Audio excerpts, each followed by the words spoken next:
Breaking news right about now. There has been a security threat in Abuja. Do not forget, Abuja has suffered certain security threat lately, and one of it is the fact that the level of kidnapping in Abuja has gone high. One chance attack, which has always been in Lagos, all right, is now going to Abuja. But that's not the crazy thing. The crazy thing right about now is this, right? But before this, right, I want to remind us, please do not forget to like, comment, and share. Now, what's the news? Terrorists have actually threatened to attack the National Assembly. Now, lawmakers came out and they were saying something. They said that this attack, all right, is a threat. So maybe they've had a first-hand information. How did they get this information? We don't know. But, rumors have it that they have certain liaisons, certain communications with these people. Or maybe they know these people. These are just allegedly put out. Now, but this is the real thing. There's been a threat on the National Assembly. That's the complex itself. This means that there is a level of terrorist attack or level of terrorist presence in Abuja. So if you are walking around Abuja right about now, you have to be very careful.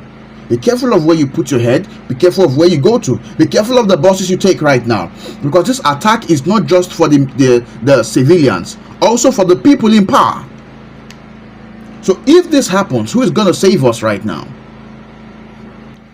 Right now, there is another trouble in our visa. No, so Nigerians, we like to travel out, right? We like to go out to look for greener pastures and all that, And certain countries, when Trump came into power, have had some breach in the way we get the visas, all right? Some countries.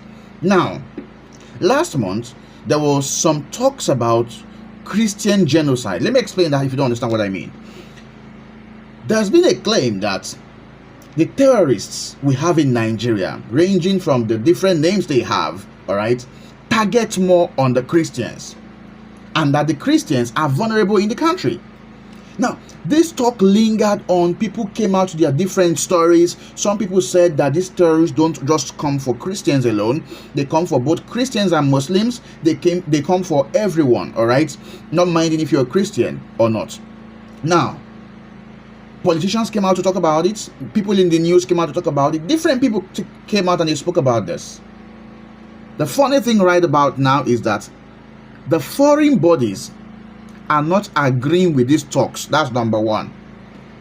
Number two, Trump have come out and is contemplating on putting a general ban on visa for Nigerians, meaning that if you like, be a president, be a politician, a professor, an engineer, whatever school or any life course you are, career you're in, you will not be allowed to go to the US.